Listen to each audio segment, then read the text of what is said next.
ಸಂಪರ್ಕಿಸಿ Paramount Electricals, dealers in all kinds of electricals, goods, fans and LED products. Near Mahavir Chowk, Loharwadi, MG Road, Raichur. Raichur's biggest jewel palace. All types of jewelries available in only KTB Jewel Palace. Visit KTB Jewel Palace, Udayanagar, Station Road, Raichur. Sri Raghavendra Tuppa, Shri Raghavendra ghee, Bharat furnitures, ರಾಯಚೂರಿನಲ್ಲಿ ಮೊಟ್ಟ ಮೊದಲ ಬಾರಿಗೆ 3 ಮಳಿಗೆ ಒಳಗೊಂಡ ಬೃಹತ್ ಆಕಾರದ furniture showroom, CPS complex, opposite Shiva Mandir, Patel road, Raichur.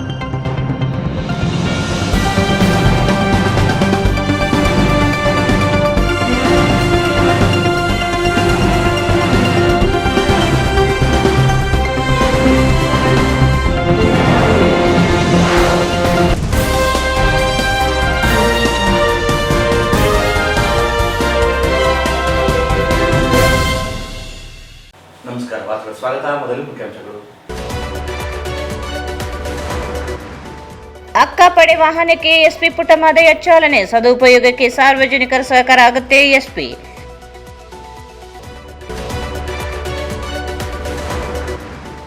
ಪರಿಶಿಷ್ಟ ಜಾತಿ ಒಳ ಮೀಸಲು ಬಡ್ತಿ ಅನುದಾನದಲ್ಲಿಯೂ ಬಳಕೆ ಒತ್ತಾಯಿಸಿ ಜನವರಿ 3ರಂದು ಸಿಎಂಗೆ ಘೇರಾವ್. ಎಸ್ ಮಾರೆಪ್ಪ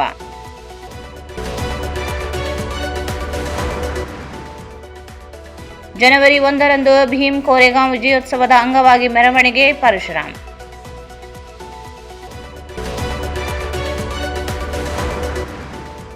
ನಗರದ ಟ್ಯಾಂಕ್ ಬಂಡ್ ರಸ್ತೆ ಅಗಲೀಕರಣ ಪ್ರಾರಂಭ, ಒತ್ತುವರಿ ತೆರವು ಕಾಮಗಾರಿ ಪೂರ್ಣಗೊಳಿಸಲು ನಿವಾಸಿಗಳ ಆಗ್ರಹ. ಜನವರಿ 12ರಿಂದ 14ರವರೆಗೆ ತಿಂತಿಣಿ ಬ್ರಿಡ್ಜ್ ಕನಕ ಗುರುಪೀಠದಲ್ಲಿ ಹಾಲು ಮತ ಸಾಹಿತ್ಯ ಸಮ್ಮೇಳನ, ಪೂಜಾರಿಗಳಿಗೆ ತರಬೇತಿ. ಶ್ರೀ ಸಿದ್ದರಾಮಾನಂದ ಪುರಿ ಸ್ವಾಮೀಜಿ. ನಾಯಕ ಸಮಾಜಕ್ಕೆ 3 ಸಚಿವ ಸ್ಥಾನ ನೀಡಿ ಸಮಾಜದ ಅಭಿವೃದ್ಧಿಗೆ ಅನುದಾನ ನೀಡಲಿ. ರಘುವೀರ್ ನಾಯಕ್.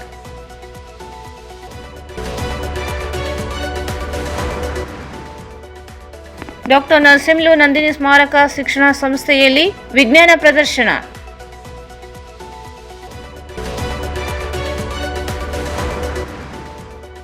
ಪಾಲಿಕೆ ಸಿಬ್ಬಂದಿಗಳಿಗೆ ತರಬೇತಿ, ಸಂವೇದನಾಶೀಲರಾಗಿ ಸಾರ್ವಜನಿಕರ ಸೇವೆ ನೀಡುವ ಕುರಿತು ಮಾಹಿತಿ. ಮತ್ತು ದೇವಸ್ಕೂರಿನ ಮೊದಲನೇ ಕ್ರಾಸ್ ಮತ್ತು ಯಾದವ ಕಾಲೋನಿಯಲ್ಲಿ ಇರುವ ಸರ್ಕಾರಿ ಹಿರಿಯ ಪ್ರಾಥಮಿಕ ಶಾಲೆಯ ವಿದ್ಯಾರ್ಥಿಗಳು ಮತ್ತು ಪೋಷಕರು ಪ್ರತಿಭಟನೆ ನಡೆಸಿ ಸರ್ಕಾರದ ವಿರುದ್ಧ ಘೋಷಣೆ ಹಾಕಿದರು.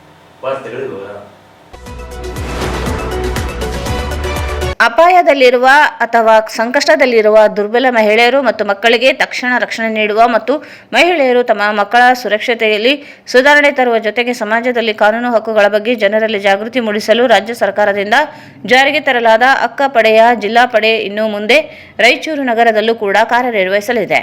ಬೀದರ್ ಜಿಲ್ಲೆಯ ಗೃಹ ಇಲಾಖೆಯಿಂದ ರಚಿಸಲ್ಪಟ್ಟ ಅಕ್ಕ ಪಡೆಯ ಯಶಸ್ವಿ ಕಾರ್ಯವನ್ನು ರಾಜ್ಯ ಸರ್ಕಾರ ಪರಿಗಣಿಸಿ ರಾಜ್ಯದ ಇತರೆ ಜಿಲ್ಲೆಗಳಲ್ಲಿಯೂ ಅಕ್ಕ ಪಡೆಯನ್ನು ವಿಸ್ತರಿಸಲಾಗಿದ್ದು, ಇಂದು ನಗರದ ಎಸ್ಪಿ ಕಚೇರಿಯಲ್ಲಿ ಅಕ್ಕ ಪಡೆಯ ವಾಹನವನ್ನು ಜಿಲ್ಲಾ ಪೊಲೀಸ್ ವರಿಷ್ಠಾಧಿಕಾರಿಗಳಿಗೆ ಹಸ್ತಾಂತರಿಸಲಾಯಿತು. ಮಹಿಳಾ ಮತ್ತು ಮಕ್ಕಳ ಅಭಿವೃದ್ಧಿ ಇಲಾಖೆಯು ಮಹಿಳಾ ಗೃಹ ರಕ್ಷಕರನ್ನೊಳಗೊಂಡ ಅಕ್ಕ ಪಡೆಯನ್ನು ರಚಿಸಲಾಗಿದ್ದು, ದೌರ್ಜನ್ಯ, ಹಿಂಸೆ, ನಿರ್ಲಕ್ಷ್ಯ ಅಥವಾ ಶೋಷಣೆಯನ್ನು ಎದುರಿಸುತ್ತಿರುವ ಮಹಿಳೆಯರು ಮತ್ತು ಮಕ್ಕಳಿಗೆ ಸಕಾಲಕ್ಕೆ ಸಹಾಯ ಹಸ್ತವನ್ನು ಹಾಗೂ ರಕ್ಷಣೆಯನ್ನು ಈ ಪಡೆ ನೀಡಲಿದೆ ಎಂದರು. ಸಾರ್ವಜನಿಕ ಮತ್ತು ಖಾಸಗಿ ಸ್ಥಳಗಳಲ್ಲಿ ಮಹಿಳೆಯರ ಮತ್ತು ಮಕ್ಕಳ ಮೇಲೆ ಆಗುವ ಹಿಂಸೆ, ತೊಂದರೆಗೆ ಅಕ್ಕಪಡೆ ತತ್ಕ್ಷಣ ಸ್ಪಂದಿಸುವ ಕೆಲಸ ಮಾಡಲಿದೆ. ಶಿಕ್ಷಣದ ಮೂಲಕ ಕಾನೂನು ಹಕ್ಕುಗಳ ಮತ್ತು ಬೆಂಬಲಗಳ ಕುರಿತು ಮಹಿಳೆಯರು, ಮಕ್ಕಳು ಸೇರಿದಂತೆ ಪ್ರತಿಯೊಬ್ಬರಿಗೂ ಜಾಗೃತಿ ಮೂಡಿಸುವ ಕೆಲಸವನ್ನು ಪಡೆ ಮಾಡಲಿದೆ ಎಂದು ಸರ್ಕಾರ ತಿಳಿಸಿದೆ. ಜಿಲ್ಲಾ ಪೊಲೀಸ್ ವರಿಷ್ಠಾಧಿಕಾರಿ ಪುಟ್ಟಮಾದಯ್ಯ ಅಕ್ಕ ಪಡೆ ವಾಹನಕ್ಕೆ ಚಾಲನೆ ನೀಡಿ ಜಿಲ್ಲೆಯಾದ್ಯಂತ ಮಹಿಳೆ ಮತ್ತು ಮಕ್ಕಳ ರಕ್ಷಣೆ, ಭಿಕ್ಷಾಟನೆ ತಡೆಯುವ ಕೆಲಸ ಅಕ್ಕಪಡೆ ಕಾರ್ಯನಿರ್ವಹಿಸಲಿದೆ. ಅಕ್ಕಪಡೆ ಸಾರ್ವಜನಿಕರ ಸಕಾಲಕ್ಕೆ ಸೇವೆ ಒದಗಿಸುವ ಮೂಲಕ ಪರಿಣಾಮಕಾರಿ ಯೋಜನೆ ಅನುಷ್ಠಾನಕ್ಕೆ ದಕ್ಷತೆಯಿಂದ ಕಾರ್ಯನಿರ್ವಹಿಸಬೇಕೆಂದರು. ದೌರ್ಜನ್ಯ, ಹಿಂಸೆ, ನಿರ್ಲಕ್ಷ್ಯ ಅಥವಾ ಶೋಷಣೆ ಎದುರಿಸುತ್ತಿರುವ ಮಹಿಳೆಯರು ಮತ್ತು ಮಕ್ಕಳಿಗೆ ಸಕಾಲಿಕ ಸಹಾಯ ಹಸ್ತ ಮತ್ತು ರಕ್ಷಣೆ ಒದಗಿಸುವುದು, ಸಾರ್ವಜನಿಕ ಮತ್ತು ಖಾಸಗಿ ಸ್ಥಳಗಳಲ್ಲಿ ಮಹಿಳೆಯರು ಮತ್ತು ಮಕ್ಕಳ ಸುರಕ್ಷತೆ, ಘನತೆ ಮತ್ತು ಸಬಲೀಕರಣವನ್ನು ಉತ್ತೇಜಿಸುವುದು, ಶಿಕ್ಷಣದ ಮೂಲಕ ಹಕ್ಕುಗಳು, ಕಾನೂನುಗಳು, ಸುರಕ್ಷತಾ ಕ್ರಮಗಳು ಮತ್ತು ಲಭ್ಯವಿರುವ ಬೆಂಬಲ ವ್ಯವಸ್ಥೆಗಳ ಬಗ್ಗೆ ಜಾಗೃತಿ ಮೂಡಿಸುವುದು ಅಕ್ಕಪಡೆಯ ಮೂಲ ಉದ್ದೇಶವಾಗಿದೆ ಎಂದರು. ಸಿಗ್ನಲ್ನ ಬಳಿ ಮಕ್ಕಳು ಭಿಕ್ಷಾಟನೆಯನ್ನು ತಡೆಗಟ್ಟುವುದು, ಕಳ್ಳ ಸಾಗಾಣಿಕೆಯಿಂದ ರಕ್ಷಿಸಲ್ಪಟ್ಟ ಮಹಿಳೆಯರು ಮತ್ತು ಮಕ್ಕಳಿಗೆ ಪುನರ್ವಸತಿ ಕಲ್ಪಿಸುವುದು, ಸ್ಪಂದಿಸುವುದು, ಸಹಾಯವಾಣಿಗಳಿಂದ ಬರುವ ಎಲ್ಲ ತುರ್ತು ಕರೆಗಳಿಗೆ ಸ್ಪಂದಿಸುವುದು ಮತ್ತು ಸೂಕ್ತ ಶಿಷ್ಟಾಚಾರದೊಂದಿಗೆ ಸಂತ್ರಸ್ತೆಯರನ್ನು ರಕ್ಷಿಸುವ ಕಾರ್ಯವನ್ನು ಪಡೆ ಮಾಡಲಿದೆ ಎಂದು ತಿಳಿಸಿದರು. ಅಕ್ಕಪಡೆಯ ಸಿಬ್ಬಂದಿಗೆ ಈಗಾಗಲೇ ತರಬೇತಿಯನ್ನು ನೀಡಲಾಗಿದ್ದು, ಅವಶ್ಯಕತೆ ಇರುವ ಮಹಿಳೆಯರು ಮತ್ತು ಮಕ್ಕಳಿಗೆ ಈ ಅಕ್ಕಪಡೆ ಅನುಕೂಲವಾಗಲಿದ್ದು, ಜನರು ಕೂಡ ಜಾಗೃತರಾಗಬೇಕು ಎಂದು ತಿಳಿಸಿದರು.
ಈ ಸಂದರ್ಭದಲ್ಲಿ ಹಿರಿಯ ಪೊಲೀಸ್ ಅಧಿಕಾರಿಗಳು, ಹಿರಿಯ ನಾಗರಿಕರ ಇಲಾಖೆ, ಮಹಿಳಾ ಮತ್ತು ಮಕ್ಕಳ ಕಲ್ಯಾಣ ಇಲಾಖೆ ಅಧಿಕಾರಿಗಳು ಇದ್ದರು.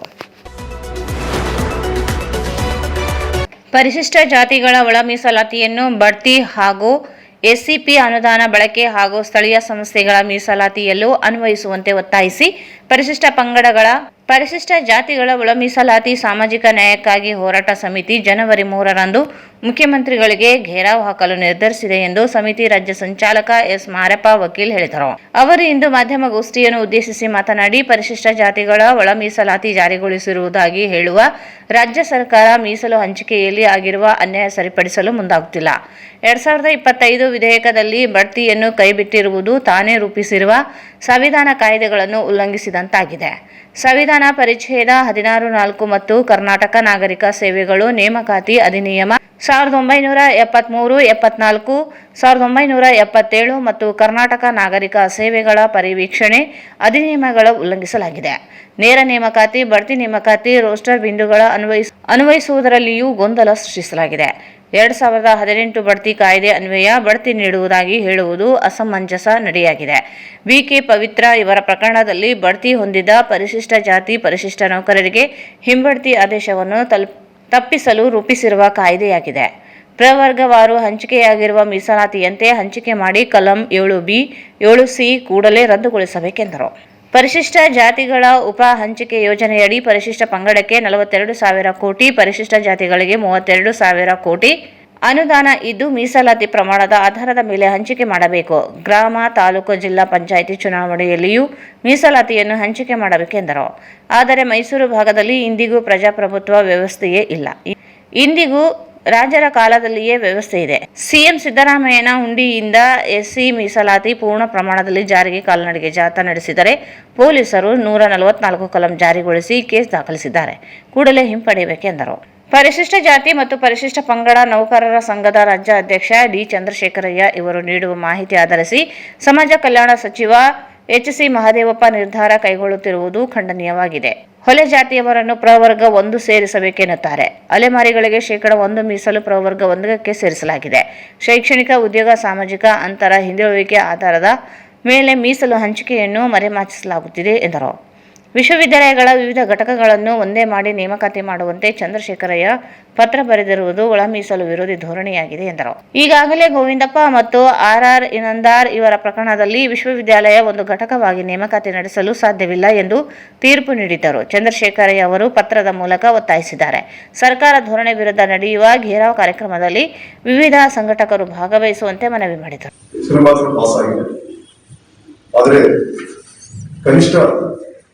ಆ ಬಿಲ್ನಲ್ಲಿ ಬಡ್ತಿ ಕೂಡ ಸೇರಿಸಿಲ್ಲ ಅಂತ ಅನ್ನೋದು ಬಹಳ ಖೇದಕರವಾದಂಥ ವಿಷಯ. ಯಾಕಂದ್ರೆ ಪಕ್ಕದ ರಾಜ್ಯಗಳು ಶಿಕ್ಷಣ, ನೇರ ನೇಮಕಾತಿ ಮತ್ತು ಬಡ್ತಿ ಇಷ್ಟೆಲ್ಲದನ್ನು ಕೂಡ ಒಳಗೊಂಡಂತೆ ಕಾಯ್ದೆ ಮಾಡಿದರೆ ನಮ್ಮ ಕರ್ನಾಟಕ ರಾಜ್ಯವಾಗಿರ್ತಕ್ಕಂಥವರು ನಮ್ಮ ಯಾರು ಸಿದ್ದರಾಮಯ್ಯನ ನೇತೃತ್ವದ ಸರ್ಕಾರ ಕರ್ನಾಟಕ ಅನುಸೂಚಿತ ಜಾತಿಗಳ ಉಪವರ್ಗೀಕರಣ ವಿಧೇಯಕ 2025 ವಿಧೇಯಕ ಸಂಖ್ಯೆ 19ರಲ್ಲಿ ಬಡ್ತಿನ ಇನ್ವಾಲ್ವ್ ಮಾಡಿದ್ರು. ಆದರೆ ಬಡ್ತಿನ ಇನ್ವಾಲ್ವ್ ಮಾಡದೆ ಹೋದ್ರೆ ಅದು ಏನಾಗುತ್ತೆ ಮತ್ತೆ ಯಾವ ಕಾಯ್ದೆಗಳನ್ನು ಉಲ್ಲಂಘಿಸುತ್ತೆ ಅನ್ನೋದನ್ನ ಇಲ್ಲಿವರೆಗೆ ನಾವು ಬೇರೆ ಬೇರೆ ದಿನಗಳಲ್ಲಿ ಅವರ ಗಮನಕ್ಕೆ ತಂದಿದ್ರು ಕೂಡ ಸರ್ಕಾರದಲ್ಲಿ ಎಚ್.ಸಿ. ಮಾದೇವಪ್ಪ ಮತ್ತು ಅವರ ಬಳಗ ಇರುವವರಿಗೆ ಈ ಗೊಂದಲಗಳು ಹಿಂಗೆ ಮುಂದುವರಿತವನ್ನು ಕೂಡ ನಾವು ಈ ಸಂದರ್ಭದಲ್ಲಿ ಹೇಳಕ್ಕೆ ಇಷ್ಟಪಡ್ತೀವಿ. 1977 ಮತ್ತು 1977 ಕರ್ನಾಟಕ ನಾಗರಿಕ ಸೇವೆಗಳ ಕಾಯ್ದೆಯಲ್ಲಿ ಕಲಂ 3 ಅದೊಂದು ಡೆಫಿನೇಷನ್ ಇದೆ. ನೇಮಕಾತಿ ಅಂದ್ರೆ ಏನು? ನೇಮಕಾತಿ ಅಂದ್ರೆ ಕೇವಲ ಏನು ನೇಮಕಾತಿ ಅಲ್ಲ. ನೇಮಕಾತಿ ಅಂದ್ರೆ ನೇಮಕಾತಿ ಮತ್ತು ಬಡ್ತಿ ಇವೆಲ್ಲ ಸೇರಿದ್ರೆ ನೇಮಕಾತಿ ಆಗುತ್ತೆ. ಕಲಂ 3ರಲ್ಲಿ ನೇಮಕಾತಿ ಇದೆ. ಕಲಂ 3(1)B ನಲ್ಲಿ ಬಡ್ತಿ ನೇಮಕಾತಿ. ಸ್ಪಷ್ಟವಾಗಿ ನಮ್ಮ ಕನ್ನಡ ಸರ್ಕಾರ ಮೊದಲಿನಿಂದ ಕೂಡ ಇದನ್ನ ಅಳವಡಿಸಿಕೊಂಡು ಬಂದಿದ್ದು. ನೇರ ನೇಮಕಾತಿಗೆ ರೋಸ್ಟರ್ ಬಿಂದುಗಳು 1, 9, 15, 23, 33, 41, 45 ಅಪ್ ಟು 100ವರೆಗೆ ಈ ಬಿಂದುಗಳು ಬರುತ್ತದೆ.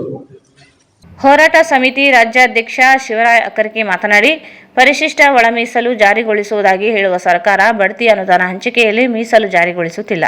ಸಮಾಜ ಕಲ್ಯಾಣ ಸಚಿವ ಎಚ್.ಸಿ. ಮಹದೇವಪ್ಪ ಹಾಗೂ ಅವರ ಪಟಾಲಂ ಅಧಿಕಾರಿಗಳು ಸೇರಿ ಮಾದಿಗ ಸಮಾಜಕ್ಕೆ ಅನ್ಯಾಯ ಮಾಡುತ್ತಿದ್ದಾರೆ. ಕೂಡಲೇ ಸರಿಪಡಿಸದೆ ಹೋದರೆ ಸ್ಥಳೀಯ ಸಂಸ್ಥೆಗಳ ಚುನಾವಣೆಯಲ್ಲಿ ಕಾಂಗ್ರೆಸ್ಗೆ ತಕ್ಕ ಪಾಠ ಕಲಿಸಬೇಕಾಗುತ್ತದೆ ಎಂದು ಎಚ್ಚರಿಸಿದರು. ಈ ಸಂದರ್ಭದಲ್ಲಿ ಸಮಿತಿ ರಾಜ್ಯ ಉಪಾಧ್ಯಕ್ಷ ಹೇಮರಾಜ್ ಹಸ್ಕಿಹಾಳ್, ಆಂಜನೇಯ ಉಟ್ಕೂರು, ಆಂಜನೇಯ ಕುರುಬದೊಡ್ಡಿ, ತಾಯಪ್ಪ ಗದಾರ್, ನರಸಿಂಹ ಮಚ್ಚೇಟಾಳ್, ಉರುಕುಂದಿ ಉಪಸ್ಥಿತರಿದ್ದರು. ಭೀಮ್ ಕೋರೆಗಾಂವ್ ಜಯದ ನೆನಪಿಗಾಗಿ ಜನವರಿ 1ರಂದು ನಗರದಲ್ಲಿ ಭೀಮ್ ಕೋರೆಗಾಂವ್ 208ನೇ ವಿಜಯೋತ್ಸವ ಜಾಥಾ ನಡೆಸಲಾಗುತ್ತದೆ ಎಂದು ಭೀಮ್ ಕೋರೆಗಾಂವ್ ಯುವ ಸಂಘದ ಮುಖಂಡ ಪರಶುರಾಮ್ ಹೇಳಿದರು. ಅವರು ಇಂದು ಮಾಧ್ಯಮಗೋಷ್ಠಿಯನ್ನು ಉದ್ದೇಶಿಸಿ ಮಾತನಾಡಿ, ಅಸ್ಪೃಶ್ಯತೆಯ ವಿರುದ್ಧ ಮಹರರು ನಡೆಸಿದ ಯಶಸ್ವಿ ಹೋರಾಟ ಸ್ಮರಣಾರ್ಥ ಮೆರವಣಿಗೆ ನಡೆಸಲಾಗುತ್ತಿದೆ. ಪೇಶ್ವೆ ವಿರುದ್ಧದ ಮಹರರು ಕಡಿಮೆ ಸಂಖ್ಯೆಯಲ್ಲಿ ಇದ್ದರೂ ಯುದ್ಧ ನಡೆಸಿ ಜಯಗಳಿಸಿದ್ದರು ಎಂದರು. ನಗರದ ನೇತಾಜಿ ನಗರ, ಶೆಟ್ಟಿಬಾಯಿ ವೃತ್ತ, ಭಗತ್ ಸಿಂಗ್ ವೃತ್ತ, ಜಾಕೀರ್ ಹುಸೇನ್ ವೃತ್ತದ ಮೂಲಕ ಮೆರವಣಿಗೆ ಡಾಕ್ಟರ್ ಬಿ.ಆರ್. ಅಂಬೇಡ್ಕರ್ ವೃತ್ತಕ್ಕೆ ಆಗಮಿಸಿ ಮುಕ್ತಾಯಗೊಳ್ಳಲಿದೆ. ಸಂಜೆ 5 ಗಂಟೆಗೆ ಪ್ರಾರಂಭವಾಗಿರುವ ಮೆರವಣಿಗೆಯಲ್ಲಿ ಡಾಕ್ಟರ್ ಬಿ.ಆರ್. ಅಂಬೇಡ್ಕರ್ ಅನುಯಾಯಿಗಳು, ವಿವಿಧ ಸಂಘಟನೆಗಳ ಮುಖಂಡರು, ಮಹಿಳೆಯರು ಭಾಗವಹಿಸುವಂತೆ ಮನವಿ ಮಾಡಿದರು. ಪತ್ರಿಕಾಗೋಷ್ಠಿಯ ಮುಖಾಂತರ ತಮ್ಮಲ್ಲಿ ನಾನು ಮನವಿ ಮಾಡಿಕೊಳ್ಳುವುದೇನೆಂದರೆ, ನಮ್ಮ ನೇತಾಜಿ ನಗರ ಬಡಾವಣೆಯ ಮುಖಾಂತರ ಅಂದರೆ ವಾರ್ಡ್ ನಂಬರ್ 15 ರಾಯಚೂರು ನಗರ ನೇತಾಜಿ ನಗರ ಬಡಾವಣೆಯಿಂದ ನಿಮಗೆ ಎಲ್ಲಿಯವರೆಗೆ ಮಾನವೀಯ ಅಧಿಕಾರ ಸಿಗುವುದಿಲ್ಲವೋ ಅಲ್ಲಿಯವರೆಗೆ ನೀವು ನಿಮ್ಮ ಶತಮಾನಗಳಿಂದ ಈ ದೇಶದ ಮೂಲ ನಿವಾಸಿಗಳ ಮೇಲೆ ದೌರ್ಜನ್ಯ, ಬಹಿಷ್ಕಾರ, ಅಮಾನವೀಯ ನಿಬಂಧನೆಗಳನ್ನು ಏರಿ ಪ್ರಾಣಿಗಳಿಂದ ಕೀಳು ಮಾಡಿದ ಈ ದೇಶದಲ್ಲಿ ಪರಾಕೀಯರ ವಿರುದ್ಧ ಬಂಡಾಯಗಳ ಯುದ್ಧ ಮಾಡಿದ ಆದಿ ಕ್ಷತ್ರಿಯರ ಇತಿಹಾಸ ನಮಗೆ ತಿಳಿಸಿಕೊಡುತ್ತದೆ. ಸಿಂಧೂ ನದಿಯ ನಾಗರಿಕತೆ ಜನಕರಾದ ನಮ್ಮನ್ನು ಶಪಥಸ್ಥರನ್ನಾಗಿ ಮಾಡಿದ ಇತಿಹಾಸ ನಮಗೆ ನೆನಪಿಸುವ ಯುದ್ಧವೆಂದರೆ ಅದು 1818 ಜನವರಿ 1ರಂದು ನಡೆದ 3ನೇ ಆಂಗ್ಲೋ ಮರಾಠ ಯುದ್ಧ ಅಥವಾ ಭೀಮಾ ಕೋರೆಗಾಂವ್ ಯುದ್ಧ. 1818ನೇ ಇಸ್ವಿಯಲ್ಲಿ ಅಸ್ಪೃಶ್ಯತೆಯಿಂದ ಬಳಲಿದ ಸ್ವಾಭಿಮಾನದ ಮಹಾರರು ಅಂದಿನ ಪೂನಾದ ರಾಜರಾಗಿದ್ದ 2ನೇ ಬಾಜಿರಾಯ್ ಪೇಶ್ವರನ್ನು ಭೇಟಿಯಾಗಿ ಬ್ರಿಟಿಷರು ತಮ್ಮ ರಾಜ್ಯದ ಮೇಲೆ ಯುದ್ಧ ಸಾರಿದ್ದು, ಅದಕ್ಕೆ ನಾವು ನಿಮಗೆ ಹಾಗೂ ನಿಮ್ಮ ಪರವಾಗಿ ಯುದ್ಧ ಮಾಡಲು ಸಿದ್ಧರಿದ್ದೇವೆ ಮತ್ತು ತಾವುಗಳು ಈ ಅಸ್ಪೃಶ್ಯತೆಯ ಅನಿಷ್ಟ ಪದ್ಧತಿಗಳನ್ನು ರದ್ದು ಮಾಡಿ ನಮಗೆ ಸಹಜ ಜೀವನ ನಡೆಸಲು ಅನುವು ಮಾಡಿಕೊಡಬೇಕೆಂದು ಮನವಿ ಇಟ್ಟಾಗ ಅದಕ್ಕೆ ಮನುವಾದದ ಸಂತತಿ ಬ್ರಾಹ್ಮಣ ಪೇಶ್ವೆಯವರು ಹೀಗೆ ಹೇಳುತ್ತಾರೆ, ಈ ಯುದ್ಧದಲ್ಲಿ ನಾವು ಬ್ರಿಟಿಷರಿಗೆ ಸೋತರೂ ಚಿಂತೆ ಇಲ್ಲ, ಅದಕ್ಕೆ ನಿಮಗೆ ಗೌರವಾನ್ವಿತ ಜೀವನ ನಡೆಸಲು ಹಾಗೂ ಅಸ್ಪೃಶ್ಯತೆಯನ್ನು ತಡೆಯಲು ಸಾಧ್ಯವಿಲ್ಲ ಎಂದು ಖಡಾಖಂಡಿತವಾಗಿ ನುಡಿದಾಗ ಮಹಾನ್ ಜನಾಂಗದ ಯುದ್ಧ ವೀರರು ಅಸ್ಪೃಶ್ಯತೆಯನ್ನು ತಡೆಯಲು ಸಾಧ್ಯವಿಲ್ಲ ಎಂದು ಖಡಾಖಂಡಿತವಾಗಿ ನುಡಿದಾಗ ಮಹಾನ್ ಜನಾಂಗದ ಯುದ್ಧ ವೀರರು ಬ್ರಿಟಿಷರ ಬಳಿ ಬಂದು ತಾವುಗಳು ಈಗಾಗಲೇ ಪೇಶ್ವಾ ಜಯಗಳಿಗೆ ಹೋರಾಟ ಮಾಡಿ ಸೋಲುವ ಹಂತದಲ್ಲಿದ್ದೀವಿ, ನಾವು ನಿಮ್ಮ ಪರವಾಗಿ ಯುದ್ಧ ಮಾಡಿ ನಿಮಗೆ ಗೆಲುವು ದೊರಕಿಸಿಕೊಡುತ್ತೇವೆ. ನಾವು ಪೇಶ್ವೆಯವರಿಗೆ ಮಾಡಿದ ನಾವು ನಿಮ್ಮ ಪರವಾಗಿ ಮನವಿಯನ್ನು ಈಗ ನಿಮ್ಮ ಮುಂದೆ ಇಡುತ್ತಿದ್ದೇವೆ. ನೀವು ನಮಗೆ ಈಡೇರಿಸುವುದಾಗಿ ನಮಗೆ ವಚನ ನೀಡಬೇಕೆಂದಾಗ ಇದಕ್ಕೆ ಬ್ರಿಟಿಷರು ಸಂಪೂರ್ಣವಾಗಿ ಒಪ್ಪಿದಾಗ ಕೇವಲ 500 ಜನರಿದ್ದ ಮಹಾವೀರರು 28,000 ಪೇಶ್ವೆ ಸೈನಿಕರ ಪಡೆಯ ಮೇಲೆ ಎರಗಿ ಸುಮಾರು 6,000 ಸೈನಿಕರನ್ನು ಬಲೆ ಪಡೆದಾಗ ಇನ್ನುಳಿದ 22,000 ಸೈನಿಕರ ದಿಕ್ಕುಪಾಲಾಗಿ ಓಡುವಂತೆ ಮಾಡಿ ಜಯವನ್ನು ದೊರಕಿಸಿಕೊಟ್ಟ ದಿನವೇ ಭೀಮಾ ಕೋರೆಗಾಂವ್ ವಿಜಯೋತ್ಸವದ ದಿನವಾಗಿರುತ್ತದೆ. ಬಂಧುಗಳೇ, ಈ ಯುದ್ಧದಲ್ಲಿ 22 ಜನ ಮಹಾವೀರರು ಹುತಾತ್ಮರಾಗಿದ್ದರ ಪರವಾಗಿ ಬ್ರಿಟಿಷರು ಪೂನಾದಿಂದ 10 ಕಿಲೋಮೀಟರ್ ದೂರದಲ್ಲಿರುವ ಭೀಮಾ ನದಿ ದಡದಲ್ಲಿರುವ ಪುಟ್ಟ ಗ್ರಾಮ ಕೋರೆಗಾಂವ್ ಎಂಬ ಸ್ಥಳದಲ್ಲಿ ಬ್ರಿಟಿಷರು ಯುದ್ಧದ ಸ್ಮರಣಾರ್ಥ ಸ್ತೂಪವನ್ನು ನಿರ್ಮಿಸಿದ್ದಾರೆ. ಅದೇ ಕೋರೆಗಾಂವ್ ಅಂತ ಐತಿಹಾಸಿಕ ಶೌರ್ಯ ದಿನವನ್ನು ನಾವು ನಮ್ಮ ಪೂರ್ವಜರ ವೀರರನ್ನು ಸ್ಮರಿಸಿ ಭೀಮಾ ಕೋರೆಗಾಂವ್ ಯೂತ್ ಸಂಘ ನೇತಾಜಿ ನಗರ ಇವರ ನೇತೃತ್ವದಲ್ಲಿ 208ನೇ ಕೋರೆಗಾಂವ್ ವಿಜಯೋತ್ಸವವನ್ನು ಆಚರಿಸೋಣ. ಅದಕ್ಕಾಗಿ ನಮ್ಮ ಒಂದು ನೇತಾಜಿ ನಗರ ಬಡಾವಣೆಯ ಮನವಿಯನ್ನು ಎಲ್ಲರೂ ಹರಿದುಕೊಂಡು ದಿನಾಂಕ 1/1/2026 ಸಾಯಂಕಾಲ 5 ಗಂಟೆಗೆ ನಮ್ಮ ನೇತಾಜಿ ನಗರ ಬಡಾವಣೆಯ ಮಠಮಾರಿ ನಾಗಪ್ಪ ಮೈದಾನದಿಂದ, ಅಲ್ಲಿಂದ ಶೆಟ್ಟಿಬಾವಿ ಚೌಕ್, ಅಲ್ಲಿಂದ ನಮ್ಮ ತಿಂಕಂದಿಲ್ ಸರ್ಕಲ್, ಅಲ್ಲಿಂದ ಭಗತ್ ಸಿಂಗ್ ವೃತ್ತ, ಅಲ್ಲಿಂದ ಜಾಕೀರ್ ಹುಸೇನ್ ವೃತ್ತ. ಈ ಸಂದರ್ಭದಲ್ಲಿ ಉಮೇಶ್, ಸತೀಶ್, ಸಣ್ಣ ಈರಣ್ಣ, ಸುಭಾಷ್ ಇದ್ದರು. ನಗರದ ಆಮ್ತಲಾಬ್ ಟ್ಯಾಂಕ್ ಬಂಡ ರಸ್ತೆ ಅಗಲೀಕರಣ ಕಾರ್ಯಕ್ಕೆ ಮಹಾನಗರ ಪಾಲಿಕೆ ಅಧಿಕಾರಿಗಳು ಮುಂದಾಗಿದ್ದು ರಸ್ತೆ ಬದಿಯ ಕಟ್ಟಡಗಳ ತೆರವು ಕಾರ್ಯಾಚರಣೆ ನಡೆಯಿತು. ರಸ್ತೆ ಮಧ್ಯಭಾಗದಲ್ಲಿ 20 ಅಡಿ ತೆರವುಗೊಳಿಸಿದ್ದು ಇದೀಗ 8.4 ಅಡಿಗೆ ಹೆಚ್ಚಿಸಲು ರಸ್ತೆ ಬದಿಯ ಸಣ್ಣ ಪುಟ್ಟ ಅಂಗಡಿಗಳನ್ನು ಜೆಸಿಬಿ ಮೂಲಕ ತೆರವುಗೊಳಿಸಲಾಯಿತು. ಈ ಹಿಂದೆ 20 ಅಡಿಯನ್ನು ತೆರವು ಮಾಡಲಾಗಿತ್ತು, ಇದೀಗ 8.4 ಅಡಿ ತೆರವು ಮಾಡಿದ್ದಾರೆ. ಈ ಹಿಂದೆ ಬಹುತೇಕ ರಸ್ತೆಗಳಲ್ಲಿ ರಸ್ತೆ ಅಗಲೀಕರಣಕ್ಕೆ ತೆರವು ಮಾಡಲಾಗಿದೆ, ಸಂಪೂರ್ಣವಾಗಿ ಮಾಡುತ್ತಿಲ್ಲ, ಅರ್ಧಮರ್ಧ ಮಾಡುತ್ತಿದ್ದಾರೆ. ಯಾವುದೇ ರಸ್ತೆ ಅಗಲೀಕರಣ ಮಾಡಲು ಒಂದು ಕಡೆಯಿಂದ ಪೂರ್ಣ ಪ್ರಮಾಣದಲ್ಲಿ ಮಾಡಬೇಕು ಎಂದು ನಗರ ನಿವಾಸಿ ಅನುಪಮಾ ಸಿಂಗ್ ಅಭಿಪ್ರಾಯ ವ್ಯಕ್ತಪಡಿಸಿದ್ದಾರೆ. ತೆರವಿಗೆ ನೋಟಿಸ್ ನೀಡಿದ್ದಾರೆ. ಈ ಕಾರ್ಯಾಚರಣೆಯಿಂದ ದಿನನಿತ್ಯದ ವ್ಯಾಪಾರವನ್ನೇ ನಂಬಿಕೊಂಡಿದ್ದ ಅನೇಕ ಕುಟುಂಬಗಳು ಸಂಕಷ್ಟಕ್ಕೆ ಸಿಲುಕಿವೆ. ನಗರದಲ್ಲಿ ಹೆಚ್ಚುತ್ತಿರುವ ವಾಹನ ಸಂಚಾರ, ಅಪಘಾತಗಳ ನಿಯಂತ್ರಣ ಹಾಗೂ ಸಂಚಾರ ಸುಗಮಗೊಳಿಸುವ ಉದ್ದೇಶದಿಂದ ರಸ್ತೆ ಅಗಲೀಕರಣ ಅನಿವಾರ್ಯ ಎಂದು ಮಹಾನಗರ ಪಾಲಿಕೆ ಅಧಿಕಾರಿಗಳು ಹೇಳಿಕೊಂಡಿದ್ದಾರೆ. ಆದರೆ ಹಲವು ವರ್ಷಗಳಿಂದ ಅಲ್ಲೇ ಅಂಗಡಿಗಳನ್ನು ನಡೆಸಿಕೊಂಡು ಜೀವನ ಸಾಗಿಸುತ್ತಿದ್ದ ವ್ಯಾಪಾರಸ್ಥರಿಗೆ ಈ ತೆರವು ಕಾರ್ಯ ಭಾರಿ ಆಘಾತ ತಂದಿದೆ. ಕೆಲವರು ನೋಟಿಸ್ ಕೊಟ್ಟಿದ್ದೇವೆ ಎಂದು ಅಧಿಕಾರಿಗಳು ಹೇಳಿದರೂ ವ್ಯಾಪಾರಸ್ಥರು ಸಾಕಷ್ಟು ಸಮಯ ನೀಡಬೇಕಿತ್ತು. ಇದನ್ನೇ ನಂಬಿ ಜೀವನ ನಡೆಸುತ್ತಿರುವವರಿಗೆ ಪರ್ಯಾಯ ವ್ಯವಸ್ಥೆ ಮಾಡಬೇಕು ಎಂದು ನಿವಾಸಿ ರಮಾ ಗೋನ್ವಾರ್ ಅಭಿಪ್ರಾಯ ವ್ಯಕ್ತಪಡಿಸಿದರು. ತೆರವು ಕಾರ್ಯದ ವೇಳೆ ಕೆಲ ಸಮಯ ರಸ್ತೆ ಮೇಲೆ ಗೊಂದಲದ ವಾತಾವರಣ ನಿರ್ಮಾಣವಾಗಿದ್ದು ವ್ಯಾಪಾರಸ್ಥರು ಮತ್ತು ಅಧಿಕಾರಿಗಳ ನಡುವೆ ಮಾತಿನ ಚಕಮಕಿ ನಡೆದ ಘಟನೆ ಕೂಡ ನಡೆಯಿತು. ವ್ಯಾಪಾರಸ್ಥರಿಗೆ ಪರಿಹಾರ ವ್ಯವಸ್ಥೆ ಕಲ್ಪಿಸುವಂತೆ ಒತ್ತಾಯಿಸಿದರು. ರಸ್ತೆ ಅಗಲೀಕರಣದಿಂದ ನಗರಕ್ಕೆ ಅಭಿವೃದ್ಧಿ ಅಗತ್ಯವಾದರೂ ಜೀವನೋಪಾಯ ಕಳೆದುಕೊಳ್ಳುತ್ತಿರುವ ಸಣ್ಣ ವ್ಯಾಪಾರಸ್ಥರಿಗೆ ಪರಿಹಾರ ಹಾಗೂ ಪುನರ್ವಸತಿ ವ್ಯವಸ್ಥೆ ಕಲ್ಪಿಸಬೇಕೆಂದು ಆಗ್ರಹಿಸಿದರು.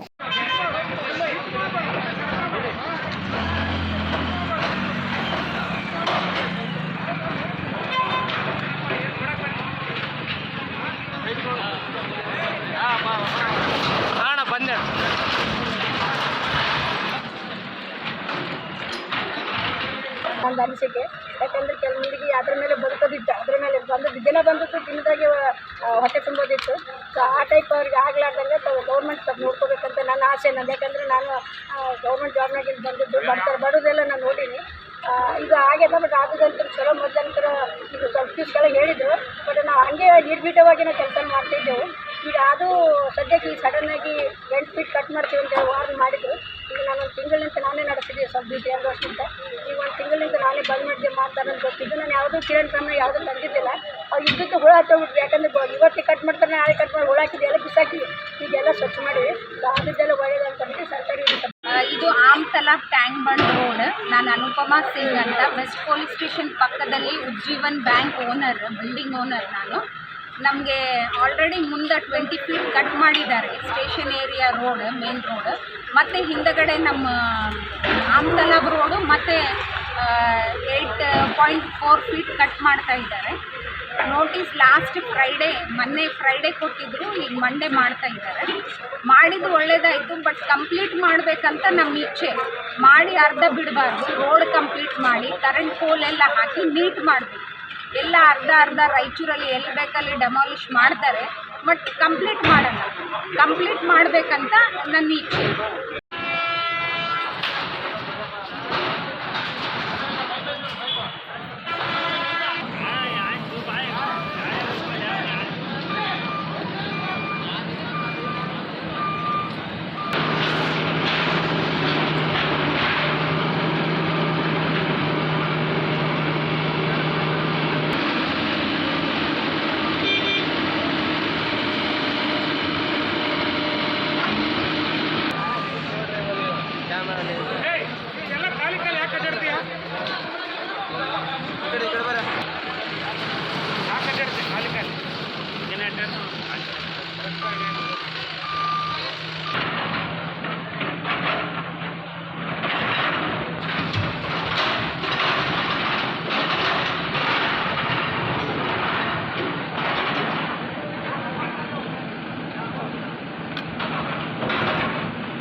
ಈಗ ಜಾಹೀರಾತು. Paramount Electricals, dealers in all kinds of electrical goods, fans and LED products. ಈಗ ನಿಮ್ಮ ರಾಯಚೂರು ಮಹಾನಗರ ಪಾಲಿಕೆಯಲ್ಲಿ ಮೊಟ್ಟ ಮೊದಲ ಬಾರಿಗೆ 2000 ಚದುರ ಅಡಿಯ 2 ಮಳಿಗೆಗಳುಳ್ಳ ಬೃಹದಾಕಾರದ ಪ್ಯಾರಾಮೌಂಟ್ ಎಲೆಕ್ಟ್ರಿಕಲ್ಸ್ ಶೋರೂಮ್ ತೆರೆಯಲಾಗಿದೆ. ರಾಯಚೂರು ಜಿಲ್ಲೆಯ ಜನತೆ, ಎಲೆಕ್ಟ್ರಿಷಿಯನ್ಸ್, ಎಲೆಕ್ಟ್ರಿಕಲ್ಸ್ ಇಂಜಿನಿಯರ್ಸ್ ದೂರದ ಊರುಗಳಾದ ಬೆಂಗಳೂರು, ಹೈದರಾಬಾದ್ಗಳಿಗೆ ಹೋಗದೆ ಈಗ ನಮ್ಮ ರಾಯಚೂರಿನಲ್ಲಿ ಮ್ಯಾನುಫ್ಯಾಕ್ಚರಿಂಗ್ ದರದಲ್ಲಿ ಎಲ್ಲಾ ತರಹದ ಎಲೆಕ್ಟ್ರಿಕಲ್ಸ್ ಗೂಡ್ಸ್ ಗಳು ದೊರೆಯುತ್ತವೆ. Switch, plates, wires, fans, remote fans, ಹ್ಯೂಮರ್ಸ್, ಎಲ್ಲಾ ತರಹದ LED ಪ್ರಾಡಕ್ಟ್ ಗಳು ನಮ್ಮ ಒಂದೇ ಮಳಿಗೆಯಾದ ಪ್ಯಾರಾಮೌಂಟ್ ಎಲೆಕ್ಟ್ರಿಕಲ್ಸ್ ನಲ್ಲಿ ಮ್ಯಾನುಫ್ಯಾಕ್ಚರಿಂಗ್ ದರದಲ್ಲಿ ದೊರೆಯುತ್ತವೆ. ನಮ್ಮಲ್ಲಿ ಎಲ್ಲಾ ತರಹದ ಕಂಪನಿಗಳಾದ GM, ಗೋಲ್ಡ್ ಮೆಡಲ್, ಐಫಾ, ಹೆವೆಲ್ಸ್, ಆಂಕರ್, ಲೀಶಾ, ಫಿನೋಲ್ಯಾಕ್, ವಿಗಾರ್ಡ್, ವಿಪ್ರೋ, ಫೆಲಿಕ್ಯಾಪ್, K9, ವಿವಾನ್ ಇನ್ನು ಅನೇಕ ಕಂಪನಿಗಳ ಎಲೆಕ್ಟ್ರಿಕಲ್ಸ್ ಐಟಂಗಳು ಸಿಗುತ್ತವೆ.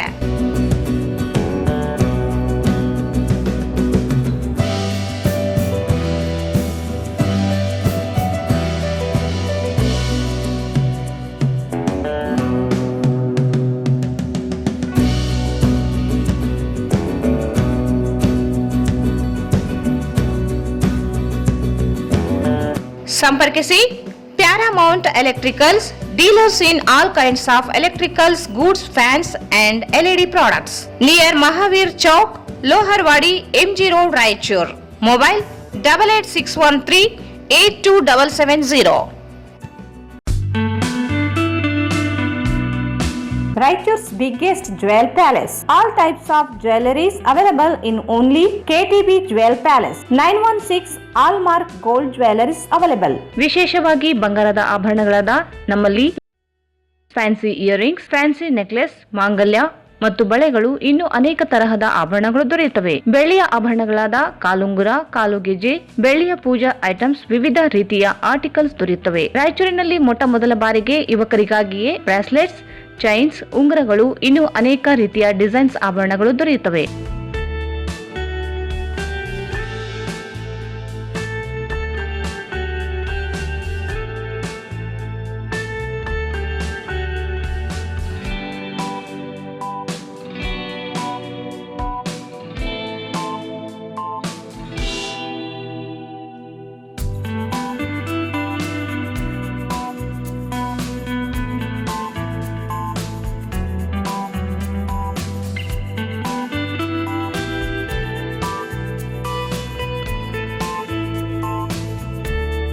Visit KTB Jewel Palace, Udayanagar, Station Road, Raichur. Mobile 8123535300.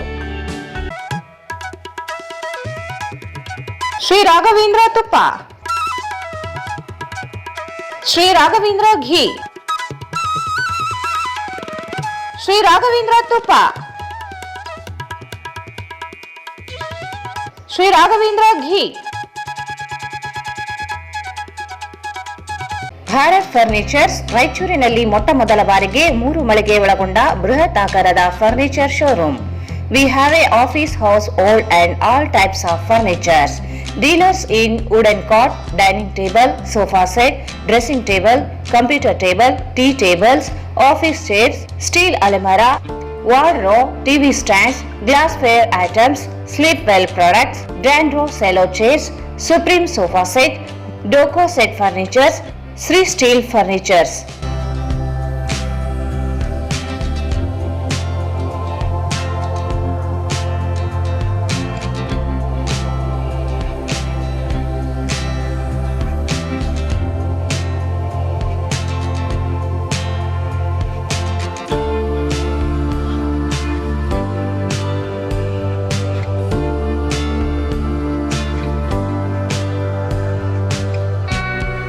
For more details, contact Bharat Furnitures, CPS Complex, opposite Shiva Mandir, Patel Road, Raichur. Mobile 9880024095. ಮತ್ತೊಮ್ಮೆ ವಾರ್ತೆಗಳಿಗೆ ಸ್ವಾಗತ. ತಿಂತಿಣಿ ಬ್ರಿಡ್ಜ್ನ ಶ್ರೀ ಕಾಗಿನೆಲೆ ಮಹಾಸಂಸ್ಥಾನ ಕನಕ ಗುರುಪೀಠದಲ್ಲಿ ಜನವರಿ 12ರಿಂದ 14ರವರೆಗೆ ಹಾಲು ಮತ ಸಾಹಿತ್ಯ ಸಮ್ಮೇಳನ ಮತ್ತು ಪೂಜಾರಿಗಳಿಗೆ ತರಬೇತಿ ಶಿಬಿರವನ್ನು ಆಯೋಜಿಸಲಾಗಿದೆ ಎಂದು ಗುರುಪೀಠದ ಶ್ರೀ ಸಿದ್ದರಾಮಾನಂದ ಪುರಿ ಮಹಾಸ್ವಾಮೀಜಿ ಹೇಳಿದರು. ಅವರು ಮಾಧ್ಯಮಗೋಷ್ಠಿಯನ್ನು ಉದ್ದೇಶಿಸಿ ಮಾತನಾಡಿ, ಪ್ರತಿ ಬಾರಿಯಂತೆ ಹಾಲು ಮತ ಸಂಸ್ಕೃತಿ ವೈಭವದ ಆಚರಣೆ ರಾಜಕೀಯೇತರವಾಗಿ ಆಚರಿಸಲು ನಿರ್ಧರಿಸಲಾಗಿದೆ. 3 ದಿನಗಳ ಕಾಲ ವಿದ್ವಾಂಸರು ಸಂಶೋಧಕರಿಂದ ಉಪನ್ಯಾಸ ಕಾರ್ಯಕ್ರಮ ನಡೆಯಲಿದೆ. ಹಾಲು ಮತದ ಪಂಥ ವಿಷಯ ಕುರಿತು ಹೈದರಾಬಾದ್ನ ವಿದ್ವಾಂಸಕರು ಉಪನ್ಯಾಸ ನೀಡಲಿದ್ದಾರೆ. 2ನೇ ದಿನ ಜನವರಿ 13ರಂದು ಹಿಂದುಳಿದ ವರ್ಗಗಳ ಆಯೋಗದ ಮಾಜಿ ಅಧ್ಯಕ್ಷ ಡಾಕ್ಟರ್ ಸಿ ದ್ವಾರಕಾನಾಥ ಹಾಗೂ 14ರಂದು ಕನ್ನಡ ಪ್ರಾಧಿಕಾರ ಅಧ್ಯಕ್ಷ ಪುರುಷೋತ್ತಮ್ ಬಿಳಿಮಲೆ ಉಪನ್ಯಾಸ ನೀಡಲಿದ್ದಾರೆ. ಸಿದ್ಧ ಪರಂಪರೆ, ಬಹುಜನರ ಸಂಸ್ಕೃತಿಗಳ ಅಸ್ತಿತ್ವ ವಿಷಯದ ಮೇಲೆ ಉಪನ್ಯಾಸ ನೀಡಲಿದ್ದಾರೆ. ನಾಡಿನ ವಿವಿಧೆಡೆಯಿಂದ ಅನೇಕರು ಆಗಮಿಸಲಿದ್ದಾರೆ ಎಂದರು.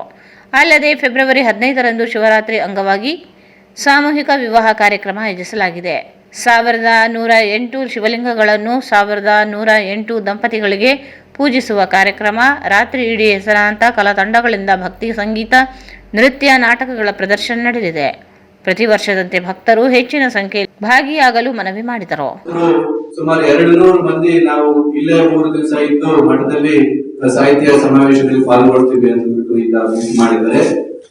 ಈ ಹಿನ್ನೆಲೆಯಲ್ಲಿ ಸಾಹಿತ್ಯ ಸಮ್ಮೇಳನ ಜೊತೆಗೆ ಪೂರ್ವ ಹಾಲುಮತ ಪೂಜಾರಿಗಳಿಗೆ ಏನು ತರಬೇತಿ ಶಿಬಿರವನ್ನ ಈ ವರ್ಷ ಹಮ್ಮಿಕೊಂಡಿದ್ದೀವಿ.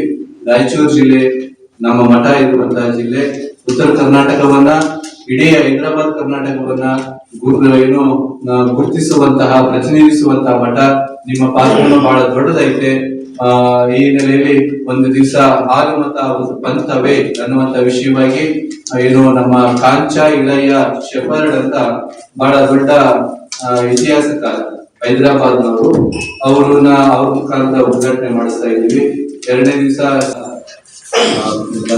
ಇವತ್ತು 20ನೇ ವರ್ಷ, ಜನವರಿ 12, 13, 14ನೇ ತಾರೀಕು ಕಾರ್ಯಕ್ರಮ 20ನೇ ವರ್ಷ. 20ನೇ ವರ್ಷದ ಕಾರ್ಯಕ್ರಮವನ್ನ ರಾಜಕೀಯೇತರವಾಗಿ ಒಂದು ವಿಚಾರಗಳ ಮೇಲೆ ಸಮಾವೇಶಗಳನ್ನ ಮಾಡಬೇಕು ಅಂತ ಹೇಳ್ಬಿಟ್ಟು ಆಲೋಚನೆ ಮಾಡಿ ಈ ವರ್ಷ ಕಾರ್ಯಕ್ರಮವನ್ನು ಆಯೋಜನೆ ಮಾಡಿದ್ದೀವಿ. ಅದರಲ್ಲಿ ಹಾಲುಮತ ಸಾಹಿತ್ಯ ಸಮ್ಮೇಳನ ನಿಮ್ಮೆಲ್ಲರಿಗೆ ತಿಳಿಸಿದ್ದೀವಿ. ಈಗ ಪತ್ರ ವರದಿ ಕೊಟ್ಟಿರೋರಿಗೆ ಹಾಲುಮತ ಸಾಹಿತ್ಯ ಸಮ್ಮೇಳನ ಮತ್ತು ಪೂಜಾರಿಗಳಿಗೆ ತರಬೇತಿ ಶಿಬಿರ ಇವು ಈ ನಾಡಿನಲ್ಲಿ ಬಹಳ ಅವಶ್ಯಕತೆ ಇದೆ ಚರ್ಚೆ ಆಗೋದು. ಕಾರಣ ನಮ್ಮ ದೇಶ ಬಹುಸಂಸ್ಕೃತಿಯ ನಾಡು. ಬಹುಸಂಸ್ಕೃತಿಯ ನಾಡಿನಲ್ಲಿ ಹಲವಾರು ಸಂಸ್ಕೃತಿಗಳ ಬಗ್ಗೆ ಇದುವರೆಗೆ ಅಲಕ್ಷ್ಯಪಟ್ಟಿರ್ತಕ್ಕಂಥದ್ದನ್ನ ನಾವೆಲ್ಲ ಗಮನಿಸಿದ್ದೀವಿ. ಈ ನಾಡಿನ ಹಿರಿಮೆನೆ ಈ ಭಾರತದ ಮೂಲ ಸಂಸ್ಕೃತಿಗಳು. ಅದರಲ್ಲಿ ಕುರುಬರ ಸಂಪ್ರದಾಯ ಹಾಲುಮತ ಸಂಸ್ಕೃತಿ ಅಂತಂದ್ರೆ ಸಂಶೋಧಕರ ಪ್ರಕಾರ ಹಲವಾರು ಸಮುದಾಯಗಳಿಗೆ ತಾಯಿ ಬೇರು ಅನ್ನುವಂಥದ್ದು. ಅದು ಹೆಂಗೆ ತಾಯಿ ಬೇರು, ಅದರ ಏನು ಸಂದೇಶವನ್ನ ಕೊಡುತ್ತೆ, ಈ ಸಾಂಬಾ ಜೋಶಿ ಅವರು ಹೇಳ್ತಾರೆ, ಈ ಭಾರತದ ನಿಮಗೆ ಗಮನಕ್ಕೆ ತರೋದಕ್ಕೆ ಬಯಸ್ತೀನಿ ಏನು ಇದ್ರ ಇಂಪಾರ್ಟೆನ್ಸ್ ಬಗ್ಗೆ, ಹಾಲ್ಮತ ಅನ್ನುವಂಥ ಶಬ್ದದ ಬಗ್ಗೆ ಇಂಪಾರ್ಟೆನ್ಸ್ ಬಗ್ಗೆ. ಶಂಭಾ ಜೋಶಿ ಅವರು ಬಹುತೇಕ ದಕ್ಷಿಣ ಭಾರತದ ಬಹಳ ದೊಡ್ಡ ಸಂಶೋಧಕರು. ಅವರು ಭಾರತದ ಇತಿಹಾಸವನ್ನ ಬರೆಯೋದಕ್ಕೆ ಪ್ರಯತ್ನವನ್ನ ಮಾಡಿ ನಾಡಿನಾದ್ಯಂತ ಸಂಚಾರ ಮಾಡಿದಾಗ ಭಾರತದ ದರ್ಶನ ಅಂತ ಬಿಟ್ಟು ಇಂತಹ ಪುಸ್ತಕ ಇಡಬೇಕು ಅಂತ ಇದ್ದಿದ್ದನ್ನ ಹಾಲುಮತ ದರ್ಶನ ಅನ್ನುವಂತ ಪುಸ್ತಕ ನಾಮಕರಣವನ್ನ ಮಾಡಿದೆ ಅನ್ನುವಂತ ಮಾತನ್ನ ಹೇಳ್ತಾರೆ. ಕಾರಣ, ಈ ನಾಡಿನಲ್ಲಿ ಎಲ್ಲರೂ ಜಲಮೂಲ ಸಂಸ್ಕೃತಿಯನ್ನ ನಾವು ನೋಡ್ತೀವಿ. ಜಲಮೂಲ ಸಂಸ್ಕೃತಿಯೇ ಈ ನಾಡಿನ ಮೂಲ ಸಂಸ್ಕೃತಿ, ಅದಕ್ಕೆ ಹಾಲುಮತ ಸಂಸ್ಕೃತಿ ಇರ್ತದೆ, ಅದು ಜಾತಿ ಅಲ್ಲ ಅನ್ನುವಂಥದ್ದನ್ನ ಶಂಭಾ ಜೋಶಿ ಅವರು ಸಂಶೋಧನಾತ್ಮಕವಾಗಿ ನಮ್ಮ ಮುಂದೆ ಹೇಳ್ತಾರೆ. ಇದು ಹೇಗೆ ಅನ್ನುವಂಥದ್ದನ್ನ ನಾನು ನಾಡಿನ ಜನತೆಗೆ ಮತ್ತೆ ಈ ಸಮುದಾಯಕ್ಕೆ ತಿಳಿಸ್ಬೇಕು ಅನ್ನೋ ಕಾರಣಕ್ಕೆ ಹಾಲುಮತ ಸಾಹಿತ್ಯ ಸಮ್ಮೇಳನ ಅಂತ ಒಂದು ಕಾರ್ಯಕ್ರಮವನ್ನ, ರಾಜಕೀಯೇತರ ಕಾರ್ಯಕ್ರಮವನ್ನ ಮಾಡ್ತಾ ಇದ್ದೀನಿ. ಇದ್ರ ಜೊತೆಗೆ ಪೂಜಾರಿಗಳಿಗೆ ತರಬೇತಿ ಶಿಬಿರ. ನಮ್ಮಲ್ಲಿ ಧರ್ಮಾಂತರಗಳು ಮತಾಂತರಗಳಿಗೆ ಕಾರಣನೇ ಈ ಆಯಾ ಸಮುದಾಯದ ಧಾರ್ಮಿಕ ಮುಖಂಡರು ಸರಿಯಾದಂತಹ ಧಾರ್ಮಿಕ ಶಿಕ್ಷಣವನ್ನ ಪಡೆಯಲಾಗದೇ ಇರ್ತಕ್ಕಂಥದ್ದು. ತಾವು ಹಳ್ಳಿಯಲ್ಲಿರುವಂತಹ ಬೀರಪ್ಪನ, ಮೈಲಾರಲಿಂಗನ, ರೇವಣ ಸಿದ್ದೇಶ್ವರನ, ಹಲವಾರು ಸಿದ್ದೇಶ್ವರನ ದೇವಸ್ಥಾನಗಳಿಗೆ ಕುರುಬರು ಪೂಜಾರಿಗಳಿದ್ದಾರೆ. ಅವರಿಗೆ ನಾಡಿನ ಇತಿಹಾಸ ಗೊತ್ತಾಗಬೇಕು, ತಮ್ಮ ಇತಿಹಾಸ ಬಗ್ಗೆ ಗೊತ್ತಾಗಬೇಕು. ಅವರಿಗೆ ಗೊತ್ತಾದ್ರೆ ಜನಗಳಿಗೆ ಅದನ್ನ ತಿಳಿಸ್ತಾರೆ. ಇದರಿಂದ ಮತಾಂತರಗಳು ಕಡಿಮೆ ಆಗ್ತವೆ, ಗೊಂದಲಗಳು ಕಡಿಮೆ ಆಗ್ತವೆ ಅನ್ನುವಂಥದ್ದು. ಈ ಹಿನ್ನೆಲೆಯಲ್ಲಿ ಪೂಜಾರಿಗಳಿಗೆ ದೇಶಾದ್ಯಂತ ರಾಜ್ಯಾದ್ಯಂತ ಇರುವಂತಹ ಹಲವಾರು ಪೂಜಾರಿಗೆ ಈಗಾಗಲೇ ನೋಂದಾಯಿಸಿದ್ದಾರೆ. ಈ ಸಂದರ್ಭದಲ್ಲಿ ಲಕ್ಷ್ಮಣ ತಾತ ಗಾಣದಾಳ್, ಮಹಾದೇವಪ್ಪ ಮಿರ್ಜಾಪುರ್, ಹನುಮಂತಪ್ಪ ಜಾಲಿಬೆಂಚಿ, ಜಿಲ್ಲಾ ಕುರುಬ ಸಮಾಜದ ಅಧ್ಯಕ್ಷ ಗುಂಡಪ್ಪ ಸಾಹುಕಾರ್, ನಾಗರಾಜ್ ಮಡ್ಡಿಪೇಟೆ, ಯಶವಂತ್, ಶೇಖರ್ ವಾರದ್, ಹನುಮಂತಪ್ಪ, ಬಸಯ್ಯ ಸಾಹುಕಾರಿ ಇದ್ದರು. ರಾಜ್ಯ ಸರ್ಕಾರದಲ್ಲಿ 14 ಜನ ಪರಿಶಿಷ್ಟ ಪಂಗಡಕ್ಕೆ ಸೇರಿದ ಶಾಸಕರು ಇದ್ದು 3 ಜನರಿಗೆ ಸಚಿವ ಸ್ಥಾನ ನೀಡಬೇಕೆಂದು ಹೈದರಾಬಾದ್ ಕರ್ನಾಟಕ ಪ್ರದೇಶ ವಾಲ್ಮೀಕಿ ನಾಯಕ ಸಂಘದ ವಿಭಾಗೀಯ ಕಾರ್ಯದರ್ಶಿ ಎನ್ ರಘುವೀರ್ ನಾಯಕ್ ಆಗ್ರಹಿಸಿದರು. ಅವರು ಮಾಧ್ಯಮಗೋಷ್ಠಿಯನ್ನು ಉದ್ದೇಶಿಸಿ ಮಾತನಾಡಿ, ರಾಜ್ಯದಲ್ಲಿ 70 ಲಕ್ಷ ಜನಸಂಖ್ಯೆ ಹೊಂದಿರುವ ನಾಯಕ ಸಮಾಜ 15 ಮೀಸಲು ಕ್ಷೇತ್ರಗಳಲ್ಲಿ 14 ಜನರ ಕಾಂಗ್ರೆಸ್ ಪಕ್ಷದಿಂದ ಗೆಲುವು ಸಾಧಿಸಿ ಶಾಸಕರಾಗಿದ್ದಾರೆ. ಸಾಮಾನ್ಯ ಕ್ಷೇತ್ರದಿಂದ ಎನ್ ರಾಜಣ್ಣ ಇವರು ಆಯ್ಕೆಯಾಗಿದ್ದಾರೆ. ಕಳೆದ 2 ವರ್ಷಗಳಿಂದ ಪರಿಶಿಷ್ಟ ಪಂಗಡ ಸಚಿವ ಖಾತೆಯೂ ಸೇರಿ 2 ಸಚಿವ ಸ್ಥಾನ ಸಿಎಂ ಬಳಿಯೇ ಇದೆ. ಪ್ರತ್ಯೇಕ ಸಚಿವಾಲಯವಾದರೂ ಸಮುದಾಯ ಕೆಲಸ ಕಾರ್ಯಗಳಿಗೆ ಸಚಿವರೇ ಇಲ್ಲದಂತಾಗಿದೆ. ಸಮಾಜದ ವಿದ್ಯಾರ್ಥಿಗಳಿಗೆ ಶಿಷ್ಯ ವೇತನ, ಪ್ರೈಸ್ ಮನಿ ಬಿಡುಗಡೆಯಾಗದೆ ಹೋಗಿವೆ. ವಾಲ್ಮೀಕಿಯ ಭವನಗಳು ಅರೆಬರೆಯಾಗಿ ನಿಂತಿದ್ದರೆ ವಸತಿ ನಿಲಯಗಳು ಮೂಲಭೂತ ಸೌಕರ್ಯಕ್ಕೂ ಅನುದಾನ ಕೊರತೆ ಎದುರಿಸುವಂತಾಗಿದೆ. ನೇಮಕಾತಿಯೂ ನಡೆಯುತ್ತಿಲ್ಲ. ಜಿಲ್ಲೆಯ ಏಕೈಕ ಏಕಲವ್ಯ ವಸತಿ ಶಾಲೆ ಇದೆ. 7 ಏಕಲವ್ಯ ಶಾಲೆಗಳು, 7 ಆಶ್ರಮ ಶಾಲೆಗಳು ಸ್ಥಾಪನೆಯಾಗಬೇಕು. ದಾಖಲೆ ಗುರಿ 63ರಷ್ಟು ಮಾತ್ರ ನಿಗದಿಯಾದದ್ದು 200ಕ್ಕೆ ಹೆಚ್ಚಿಸಬೇಕೆಂದರು. ಬಿ ನಾಗೇಂದ್ರ, ರಾಜಣ್ಣ ಸೇರಿ 2 ಸಚಿವರ ರಾಜೀನಾಮೆ ಪಡೆಯಲಾಗಿದೆ. ಆದರೆ ಬೇರೆ ಯಾರನ್ನೂ ನೇಮಿಸಿಲ್ಲ. ಕೂಡಲೇ ನಾಯಕ ಸಮುದಾಯಕ್ಕೆ ನ್ಯಾಯ 3 ಜನ ಶಾಸಕರಿಗೆ ಸಚಿವ ಸ್ಥಾನ ನೀಡಬೇಕೆಂದು ಆಗ್ರಹಿಸಿದರು. ಸಂಪುಟ ಪುನರ್ರಚನೆ ಮತ್ತು ವಿಸ್ತರಣೆಯನ್ನು ಮಾಡಬೇಕಾದ ಕಸರತ್ತು ನಡೆದಿದೆ. ಇದರಲ್ಲಿ ಈಗಾಗಲೇ ಸುಮಾರು 2 ವರ್ಷಗಳಿಂದ ಪರಿಶಿಷ್ಟ ವರ್ಗಗಳ ಏನು ಸಚಿವ ಸ್ಥಾನ ಇದೆ, 2 ವರ್ಷಗಳಿಂದ ಈಗಾಗಲೇ ಮುಖ್ಯಮಂತ್ರಿಗಳ ಬಳಿ ಇದೆ. ಯಾಕಂದರೆ ತರುವಾದ ಸಂದರ್ಭದಲ್ಲಿ ನಾಗೇಂದ್ರ ಅವರು ರಾಜೀನಾಮೆ ಕೊಟ್ಟ ನಂತರ ಆ ಸಚಿವ ಸ್ಥಾನ ಈ ಸಮುದಾಯದ ಯಾರಿಗಾದರೂ ಒಬ್ಬರಿಗೆ ಕೊಟ್ಟಿದ್ದರೆ ಸಾಕಷ್ಟು ಸಮಸ್ಯೆಗಳಿಗೆ ಇತಿಶ್ರೀ ಆಡ್ಬೋದಾಗಿತ್ತು. ಯಾಕಂದರೆ ಈಗ CM ಬಳಿ ಇದೆ ಅಂತಂದರೆ ಅದು ಭಾಳ ಹೆಚ್ಚು ಪ್ರೋಗ್ರೆಸ್ ಆಗಬೇಕಾಗಿತ್ತು. ಅಧಿಕಾರಿಗಳು ಸಹ ಅಷ್ಟೇ ಅಗ್ರೆಸಿವ್ ಕೆಲಸ ಮಾಡಬೇಕಾಗಿತ್ತು. ಆದರೆ ಇಲ್ಲಿ ಎಲ್ಲೋ ಒಂದು ಕಡೆ 2 ವರ್ಷ ಆಯಿತು, ವಿದ್ಯಾರ್ಥಿಗಳಿಗೆ ಸರಿಯಾಗಿ ಸ್ಕಾಲರ್ಶಿಪ್ ಬರ್ತಾ ಇಲ್ಲ. ಜೊತೆಗೆ ಪ್ರೈಸ್ ಮನಿ ಕೊಡಬೇಕಾಗಿತ್ತು, ಅದು ಬರ್ತಾ ಇಲ್ಲ. ಜೊತೆಗೆ ಸುಮಾರು ವರ್ಷಗಳಿಂದ ಈಗ ರಿಕ್ರೂಟ್ಮೆಂಟ್ನೂ ಆಗಿಲ್ಲ ಈ ಇಲಾಖೆಯಲ್ಲಿ. ಕೇವಲ ವಾರ್ಡನ್ಗಳು ಅಲ್ಲಲ್ಲಿ ತಾಲೂಕು ಆಫೀಸರ್ಗಳಾಗಿ ಕೆಲಸ ಮಾಡ್ತಾ ಇದ್ದಾರೆ, ಮ್ಯಾನೇಜರ್ಗಳು ಡಿಸ್ಟ್ರಿಕ್ಟ್ ಆಫೀಸರ್ಗಳಾಗಿ ಕೆಲಸ ಮಾಡ್ತಾ ಇದ್ದಾರೆ.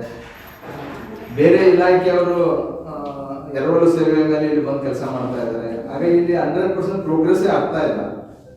ಜೊತೆಗೆ ಏನು ಏಕಲವ್ಯ ವಸತಿ ಶಾಲೆ ಇದೆ, ಆಮೇಲೆ ಆಶ್ರಮ ಶಾಲೆಗಳಿದ್ದಾವೆ.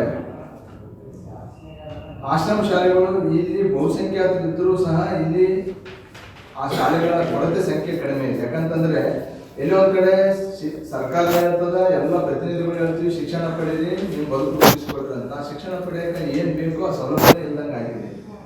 ಜೊತೆಗೆ ಪ್ರತಿಷ್ಠಿತ ಶಾಲೆ ಅಂತೇಳಿ ಏನು ಕಾನ್ಸೆಪ್ಟ್ ಇದೆ. ಅಂದ್ರೆ ಯಾವುದು ಪ್ರತಿಷ್ಠಿತ ಶಾಲೆಯಲ್ಲಿ ಬಡ ಮಕ್ಕಳು ಓದ್ಲಿ ಅಂತೇಳಿ ಏನೊಂದು ಸಹ ಕೇವಲ 63 ಮಿತಿ ಇದೆ. ಇದು ಸಾಕಷ್ಟು ಸಲ ನಾವು ಗಮನಕ್ಕೂ ತಗೊಂಡಿದ್ವಿ, ಸರ್ಕಾರ ಗಮನಕ್ಕೆ. ಇದು ಮಂತ್ರಿಗಳು ಮಾಡಬೇಕಾಗಿದೆ ಕೆಲಸ. ಆಮೇಲೆ ಅವ್ರಿಗೆ ಏನು 50,000 ರೂಪಾಯಿ ಶಾಲೆಗೆ ಕೊಡ್ತಾರೆ ಒಂದು ವಿದ್ಯಾರ್ಥಿಗೆ, ಅದು ಮಿತಿ ಹೆಚ್ಚಳ ಆಗಬೇಕು. ಯಾಕಂದ್ರೆ ನಗರದಲ್ಲಿ ಒಂದೇ ಒಂದು ಶಾಲೆ, ಪ್ರತಿಷ್ಠಿತ ಶಾಲೆ, ಅದು ಒಂದೇ ಒಂದು ಶಾಲೆ ಇವತ್ತಿಗೆ ರಿಜಿಸ್ಟ್ರೇಷನ್ ಆಗಿಲ್ಲ. 2 ಶಾಲೆ ರಿಜಿಸ್ಟ್ರೇಷನ್ ಆಗಿದ್ದಾವೆ, ಮಾನ್ವಿ ತಾಲೂಕಿನ ಒಂದು ಶಾರದಾ ಮತ್ತು ಲೋಯ್ಲಾ. ಅಲ್ಲಿ ಹುಡುಗರು ಹೋಗಕ್ಕೆ ರೆಡಿ ಇಲ್ಲ. ಹಾಗಾಗಿ ಎಲ್ಲೋ ಒಂದ್ ಕಡೆ ಯೋಜನೆ ಇದು ವಿಫಲ ಆಗ್ತಾ ಇದೆ. ಜೊತೆಗೆ ಏನು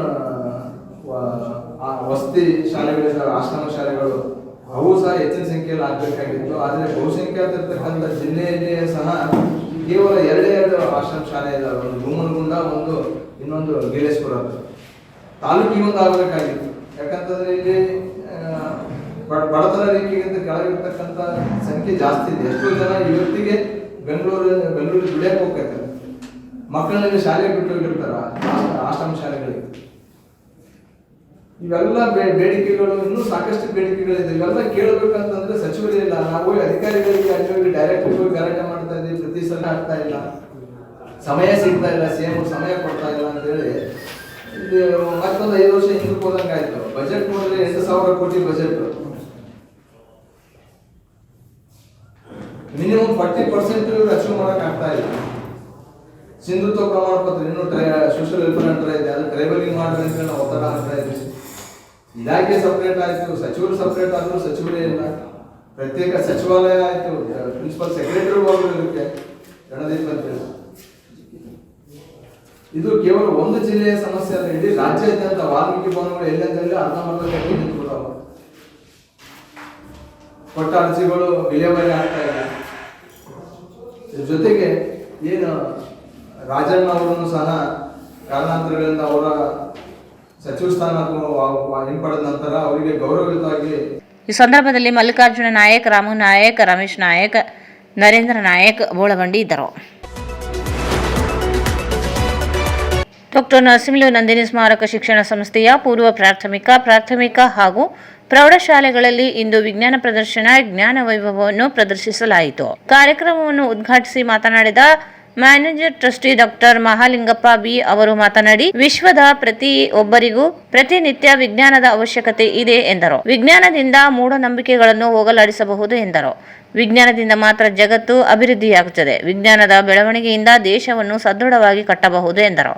ಪ್ರತಿಯೊಬ್ಬರೂ ಆರೋಗ್ಯ ಕಾಪಾಡಿಕೊಳ್ಳಲು ಗುಣಮಟ್ಟದ ಜೀವನಕ್ಕೆ ವಿದ್ಯಾರ್ಥಿಗಳು ವೈಜ್ಞಾನಿಕ ಮನೋಭಾವನೆಯನ್ನು ಅಳವಡಿಸಿಕೊಳ್ಳಲು ಪ್ರೋತ್ಸಾಹ ನೀಡಬೇಕು ಎಂದರು. ಜ್ಞಾನ, ಬುದ್ಧಿ, ಮೆದುಳಿನ ಬಳಕೆ ಇವುಗಳ ಬಳಕೆಯಿಂದ ತಮ್ಮನ್ನು ತಾವು ಹಾಗೂ ಸಮಾಜ, ದೇಶವನ್ನು ಉದ್ಧಾರ ಮಾಡಲು ಸಾಧ್ಯವಾಗುತ್ತದೆ. ಅಭಿವೃದ್ಧಿಯ ಶಿಖರವನ್ನು ಮುಟ್ಟಲು, ಸದೃಢ ದೇಶ, ಸದೃಢ ವಿಶ್ವವನ್ನು ಕಟ್ಟಲು ವಿಜ್ಞಾನದ ಪಾತ್ರ ಅತ್ಯಂತ ಮಹತ್ವದ್ದಾಗಿದೆ ಎಂದರು. ಮುಖ್ಯ ಅತಿಥಿಗಳಾಗಿ ಆಗಮಿಸಿದಂತಹ ಆಡಳಿತ ಅಧಿಕಾರಿಗಳಾದ ನರಸಪ್ಪ, ಮಕ್ಕಳಲ್ಲಿನ ಪ್ರತಿಭೆ, ಕ್ರಿಯಾತ್ಮಕತೆಯನ್ನು ಗುರುತಿಸಲು ಇಂತಹ ವಿಜ್ಞಾನ ಪ್ರದರ್ಶನಗಳು ಪೂರಕವಾಗುತ್ತವೆ ಎಂದರು. ಎಲ್ಲಿ ವಿಜ್ಞಾನವು ಕೊನೆಗೊಳ್ಳುತ್ತದೆಯೋ ಅಲ್ಲಿ ಧರ್ಮವು ಪ್ರಾರಂಭವಾಗುತ್ತದೆ ಎಂದು ವಿಜ್ಞಾನಿಗಳು ಹೇಳಿದ ಮಾತನ್ನು ನೆನಪಿಸಿದರು. ಧಾರ್ಮಿಕ ಭಾವನೆ, ನಂಬಿಕೆ, ವಿಶ್ವಾಸಗಳನ್ನು ಹೆಚ್ಚು ಮಾಡಲಿಕ್ಕೆ ಮಾತ್ರ ವಿಜ್ಞಾನವನ್ನು ಬಳಸಬೇಕು ಎಂದರು. ಪ್ರತಿ ಮಗು ಹುಟ್ಟುತ್ತಲೇ ವಿಜ್ಞಾನಿಯಾಗಿ ಅಥವಾ ಯಾವುದೇ ಹುದ್ದೆಯನ್ನು ಪಡೆದುಕೊಂಡು ಬರುವುದಿಲ್ಲ. ಸತತ ಪ್ರಯತ್ನದಿಂದ, ಉತ್ತಮ ಮಾರ್ಗದರ್ಶನದಿಂದ ಆ ಮಗುವನ್ನು ಉತ್ತಮ ವ್ಯಕ್ತಿಯನ್ನಾಗಿ ಮಾಡಲು ಸಾಧ್ಯವಾಗುತ್ತದೆ ಎಂದರು. ಕಠಿಣ ಪರಿಶ್ರಮ, ಆತ್ಮವಿಶ್ವಾಸದಿಂದ ಬುದ್ಧಿವಂತ ಜೊತೆ ಸ್ಪರ್ಧಿಸಲು ಸಾಧ್ಯವಾಗುತ್ತದೆ ಎಂದರು. ಆಕಾಶಕ್ಕಿಂತ ಎತ್ತರದಲ್ಲೂ ವಿಜ್ಞಾನಿಗಳ ಮೆದುಳು ಕೆಲಸ ಮಾಡುತ್ತದೆ ಎಂದರು.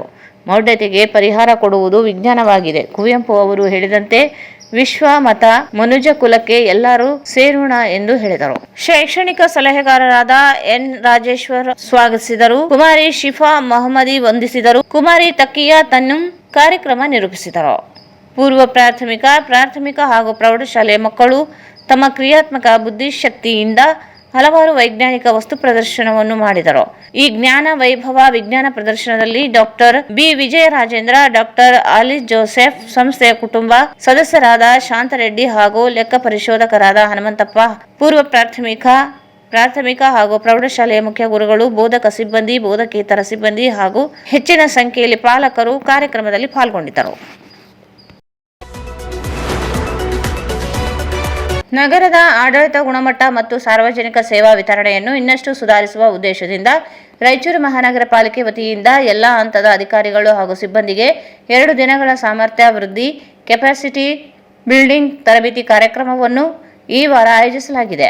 ಮಹಾನಗರ ಪಾಲಿಕೆ ಆಯುಕ್ತರ ನೇತೃತ್ವದಲ್ಲಿ ನಡೆಯುತ್ತಿರುವ ಈ ತರಬೇತಿಯಲ್ಲಿ ಆಡಳಿತ, ಆದಾಯ, ಆರೋಗ್ಯ, ಇಂಜಿನಿಯರಿಂಗ್, ಉದ್ಯಾನ, ಲೆಕ್ಕ ಶಾಖೆ ಸೇರಿದಂತೆ ಎಲ್ಲ ವಿಭಾಗಗಳ ಸಿಬ್ಬಂದಿ ಭಾಗವಹಿಸಿದ್ದಾರೆ. ಕಚೇರಿ ಸಿಬ್ಬಂದಿಯಿಂದ ಹಿಡಿದು ಫೀಲ್ಡ್ ಸಿಬ್ಬಂದಿ, ಡಿ ಗ್ರೂಪ್ ಸಿಬ್ಬಂದಿ ಹಾಗೂ ಪೌರ ಕಾರ್ಮಿಕರು ಈ ತರಬೇತಿಯ ಭಾಗವಾಗಿದ್ದಾರೆ. ಸಾರ್ವಜನಿಕರೊಂದಿಗೆ ಉತ್ತಮ ಸಂವಹನ, ಪಾರದರ್ಶಕ ಸೇವೆ ವಿತರಣೆ, ಸಂವೇದನಾಶೀಲತೆ ಮತ್ತು ಪರಿಣಾಮಕಾರಿ ಆಡಳಿತ ವ್ಯವಸ್ಥೆ ರೂಪಿಸುವುದೇ ಈ ತರಬೇತಿಯ ಮುಖ್ಯ ಗುರಿಯಾಗಿದೆ. ಈ ತರಬೇತಿಗೆ ಮಂಗಳೂರಿನ ಡಾಕ್ಟರ್ ನಂದೀಶ್ ವೈಡಿ ಹಾಗೂ ಮೈಸೂರಿನ ಡಾಕ್ಟರ್ ಗಂಗಾಧರ್ ವೈವಿ ಅವರನ್ನು ಸಂಪನ್ಮೂಲ ವ್ಯಕ್ತಿಗಳಾಗಿ ಆಹ್ವಾನಿಸಲಾಗಿದೆ. ಅವರು ಭಾವನಾತ್ಮಕ ಬುದ್ಧಿಮತ್ತೆ, ಪರಿಣಾಮಕಾರಿ ಸಂವಹನ ಕೌಶಲ್ಯ, ಸಮಸ್ಯೆ ಪರಿಹಾರ ವಿಧಾನಗಳು ಹಾಗೂ ಮಾನಸಿಕ ಒತ್ತಡ ನಿರ್ವಹಣೆ ಕುರಿತು ಪ್ರಾಯೋಗಿಕ ಮಾರ್ಗದರ್ಶನ ನೀಡಿದರು. ಈ ಸಂದರ್ಭದಲ್ಲಿ ಮಾತನಾಡಿದ ಮಹಾನಗರ ಪಾಲಿಕೆ ಆಯುಕ್ತರು, ತರಬೇತಿಯ ಮೂಲಕ ಸಿಬ್ಬಂದಿಯ ಸೇವಾ ಮನೋಭಾವ, ನಿರ್ಧಾರ ಸಾಮರ್ಥ್ಯ ಮತ್ತು ಜವಾಬ್ದಾರಿತನ ಹೆಚ್ಚಾಗಲಿದೆ. ಇದರಿಂದ ಪಾಲಿಕೆ ಆಡಳಿತ ವ್ಯವಸ್ಥೆ ಇನ್ನಷ್ಟು ಜನಪರ ಮತ್ತು ಪರಿಣಾಮಕಾರಿಯಾಗಲು ಸಹಕಾರಿಯಾಗಲಿದೆ ಎಂದು ಹೇಳಿದರು. ಈ ತರಬೇತಿ ಕಾರ್ಯಕ್ರಮದಿಂದ ಸಿಬ್ಬಂದಿಯಲ್ಲಿ ದೃಷ್ಟಿಕೋನ ಹಾಗೂ ಕೌಶಲ್ಯಗಳಲ್ಲಿ ಬದಲಾವಣೆ ಉಂಟಾಗಿ ಮುಂದಿನ ದಿನಗಳಲ್ಲಿ ನಾಗರಿಕರಿಗೆ ಉತ್ತಮ ಸೇವೆ ಒದಗಿಸಲು ಮಹಾನಗರ ಪಾಲಿಕೆ ನೆರವಾಗಲಿದೆ ಎಂದು ನಿರೀಕ್ಷಿಸಲಾಗಿದೆ. ಕೆಪಿಎಸ್ ಮ್ಯಾಗ್ನೆಟ್ ಶಾಲೆ ವಿರೋಧಿಸಿ ದೇವಸಗೂರಿನ ಮೊದಲನೇ ಕ್ರಾಸ್ನ ಮತ್ತು ಯಾದವ ಕಾಲೋನಿಯ ಸರ್ಕಾರಿ ಹಿರಿಯ ಪ್ರಾಥಮಿಕ ಶಾಲೆ ಉಳಿಸಲು ಎಐಡಿಎಸ್ಒ ನೇತೃತ್ವದಲ್ಲಿ ವಿದ್ಯಾರ್ಥಿಗಳು ಮತ್ತು ಪೋಷಕರ ಪ್ರತಿಭಟನೆ ನಡೆಸಿದರು. ದೇವಸಗೂರಿನ ಮೊದಲನೇ ಕ್ರಾಸ್ ಮತ್ತು ಯಾದವ ಕಾಲೋನಿಯಲ್ಲಿ ಇರುವ ಸರ್ಕಾರಿ ಹಿರಿಯ ಪ್ರಾಥಮಿಕ ಶಾಲೆಯ ವಿದ್ಯಾರ್ಥಿಗಳು ಮತ್ತು ಪೋಷಕರು ಪ್ರತಿಭಟನೆ ನಡೆಸಿ ಸರ್ಕಾರದ ವಿರುದ್ಧ ಘೋಷಣೆ ಹಾಕಿದರು. ಎಐಡಿಎಸ್ಒ ಜಿಲ್ಲಾಧ್ಯಕ್ಷ ಅಯ್ಯಾಳಪ್ಪ ಮಾತನಾಡಿ, ಸುತ್ತಮುತ್ತಲಿನ ಗ್ರಾಮಗಳಲ್ಲಿ ಇರುವ ಸರ್ಕಾರಿ ಶಾಲೆಗಳನ್ನು ಮುಚ್ಚಿ ದೇವಸಗೂರು ಮ್ಯಾಗ್ನೆಟ್ ಶಾಲೆಗೆ ಸೇರಿಸಿ ಮಕ್ಕಳನ್ನು ಶಾಲೆಗೆ ಕಳಿಸಲಾಗುತ್ತಿದೆ. ಉಚಿತ ಬಸ್ ಸೌಲಭ್ಯ ಹೊರೆಯನ್ನು ಎಸ್ಡಿಎಂಸಿ ವಹಿಸಿ ಮ್ಯಾಗ್ನೆಟ್ ಶಾಲೆಯ ನಿರ್ವಹಣೆ ಹೊರಗುತ್ತಿಗೆ ನೀಡಲಾಗುತ್ತಿದೆ ಎಂದು ದೂರಿದರು. ಸರ್ಕಾರಿ ಶಾಲೆಗಳನ್ನು ಖಾಸಗೀಕರಣಗೊಳಿಸಿ ಬಡ ಮಕ್ಕಳನ್ನು ಶಾಶ್ವತವಾಗಿ ದೂರ ತಳ್ಳುವ ಹುನ್ನಾರ ಮಾಡುತ್ತಿರುವ ಸರ್ಕಾರದ ನಡೆಯನ್ನು ಖಂಡಿಸಿದರು. ಬಡಾವಣೆಯಲ್ಲಿ ಬಹುತೇಕ ಕಾರ್ಮಿಕ ಕುಟುಂಬಗಳ ಮಕ್ಕಳಾಗಿದ್ದು ಶಿಕ್ಷಣಕ್ಕೆ ಸರ್ಕಾರಿ ಶಾಲೆಗಳನ್ನೇ ಅವಲಂಬಿಸಿದ್ದಾರೆ. ಶಾಲೆಯನ್ನು ಮುಚ್ಚಿ ದೇವಸಗೂರಿನ ಮೊದಲ ಕ್ರಾಸ್ ಶಾಲೆಯನ್ನು ಯಾದವ್ ಕಾಲೋನಿ 2.5 ಕಿಲೋಮೀಟರ್ ದೂರದಲ್ಲಿರುವ ದೇವಸಗೂರಿನ ಕೆಪಿಎಸ್ ಶಾಲೆಗೆ ಮಕ್ಕಳನ್ನು ಕಳುಹಿಸುವುದು ಅಸಾಧ್ಯವೆಂದರು. ರಾಜ್ಯ ಸರ್ಕಾರವು 40,000ಕ್ಕೂ ಅಧಿಕ ಶಾಲೆಗಳನ್ನು ಮುಚ್ಚಲು ಮುಂದಾಗಿದ್ದು ಶಿಕ್ಷಣ ಸಚಿವರು ಮಾಧ್ಯಮಗಳ ಮುಂದೆ ಶಾಲೆ ಮುಚ್ಚಲ್ಲ ಎಂದು ಸುಳ್ಳು ಹೇಳುತ್ತಿದ್ದಾರೆ. ಇದರ ಜೊತೆಗೆ ಇಲಾಖೆಯಿಂದ ಶಾಲೆ ಮುಚ್ಚುವ ಆದೇಶ ಮತ್ತು ಪಟ್ಟಿಗಳನ್ನು ಬಿಡುಗಡೆ ಮಾಡುತ್ತಿರುವುದು ಸರ್ಕಾರದ ಬಡವರಿಂದ ಶಿಕ್ಷಣ ಕಸಿಯುವ ಖಾಸಗೀಕರಣದ ಹುನ್ನಾರ ಎಂದು ಆರೋಪಿಸಿದರು. ಈ ಸಂದರ್ಭದಲ್ಲಿ ಜಿಲ್ಲಾ ಕಾರ್ಯದರ್ಶಿ ಬಸವರಾಜ್, ಎಸ್ಡಿಎಂಸಿ ಅಧ್ಯಕ್ಷ ಹಲ್ಲಪ್ಪ, ಉಪಾಧ್ಯಕ್ಷ ಬಸನಗೌಡ, ಸದಸ್ಯ ವೆಂಕಟೇಶ್, ವೀರೇಶ್, ಹಳೆ ವಿದ್ಯಾರ್ಥಿಗಳ ಸಂಘಟನೆಯ ಅಧ್ಯಕ್ಷ ಮಂಜುನಾಥ್, ಲಾಜರ್ ಹಾಗೂ ಗ್ರಾಮಸ್ಥರು, ಪೋಷಕರು, ಯುವಕರು, ವಿದ್ಯಾರ್ಥಿಗಳು ಭಾಗವಹಿಸಿದರು. ಕೊನೆಯಲ್ಲಿ ಮತ್ತೊಂದು ಮುಖ್ಯಾಂಶಗಳು. ಅಕ್ಕ ಪಡೆ ವಾಹನಕ್ಕೆ ಎಸ್ಪಿ ಪುಟ್ಟಮಾದಯ್ಯ ಚಾಲನೆ. ಸದುಪಯೋಗಕ್ಕೆ ಸಾರ್ವಜನಿಕರ ಸಹಕಾರ ಅಗತ್ಯ. ಎಸ್ಪಿ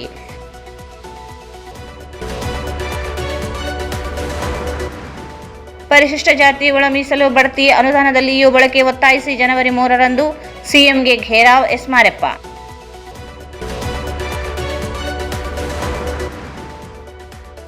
ಜನವರಿ 1ರಂದು ಭೀಮ್ ಕೋರೆಗಾಂವ್ ವಿಜಯೋತ್ಸವದ ಅಂಗವಾಗಿ ಮೆರವಣಿಗೆ. ಪರಶುರಾಮ್.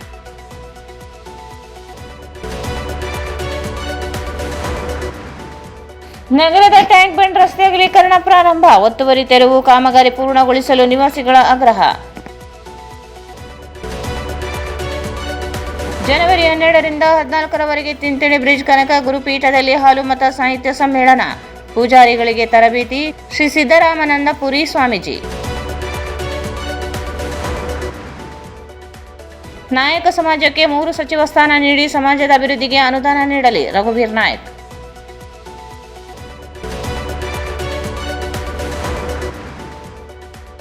ಡಾಕ್ಟರ್ ನರಸಿಂಹಲು ನಂದಿನಿ ಸ್ಮಾರಕ ಶಿಕ್ಷಣ ಸಂಸ್ಥೆಯಲ್ಲಿ ವಿಜ್ಞಾನ ಪ್ರದರ್ಶನ.